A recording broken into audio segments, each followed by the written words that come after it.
Singer Krishna Star Vastu.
किताब तो हम बहुत पढ़ले बानी, किताब तो हम बहुत पढ़ले बानी, बस हमके राउर चेहरा पढ़े के बा।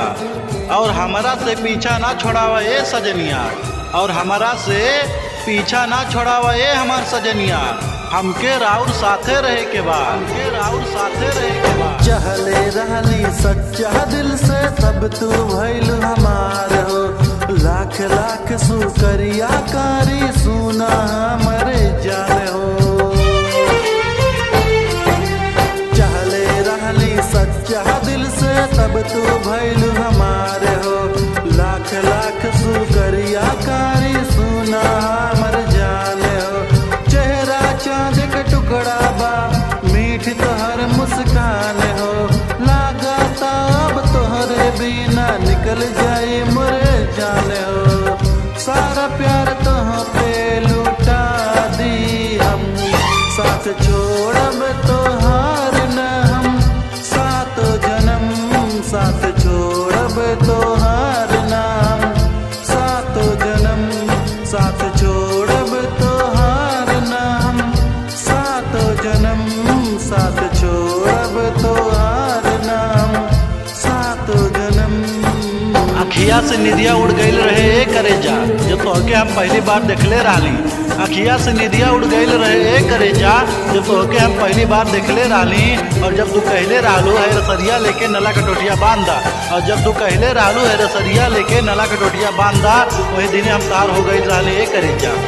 कोयल नियन बोलेलू, दिल पे हमरा डोलेलू। का बताई तोहरा से कितना अच्छा लागेलू। कोयल नियन बोलेलू, दिल पे हमरा डोलेलू। का बताई तोहरा से कितना अच्छा लागेलू। देखल हमर सपना तू, दुनिया में एक अपना तू। कैली हम तोहरा से प्यार, भगिया जागल बा हमार। ऐसन सनम कहाँ पाइबे हम, साथ छोड़ब तोहार न हम। सात जन्म साथ छोड़ब तोहार न हम। सात जन्म साथ छोड़ब तोहार न हम। सात जन्म साथ छोड़ब तोहार न हम। सात जन्म। जब तू हमरे अखिया के सामनवा बैठल रहलू, तो हम भगवान से मनावत रहली कि तू हमके मिल जा। और जब तोहके चुम्मा ले रहली वहीं दिने मनवा मोहे लागल। और जब तू रतिया के अइलू हमके देखे ये हमार करेजा, और जब तू रतिया के अइलू हमके देखे ये हमार करेजा, वहीं रतिये पता चल गईल रहे कि तोहरा के भी प्यार होए लागल। रतिये पता चल गईल रहे कि तोहरा के भी प्यार होए लागल।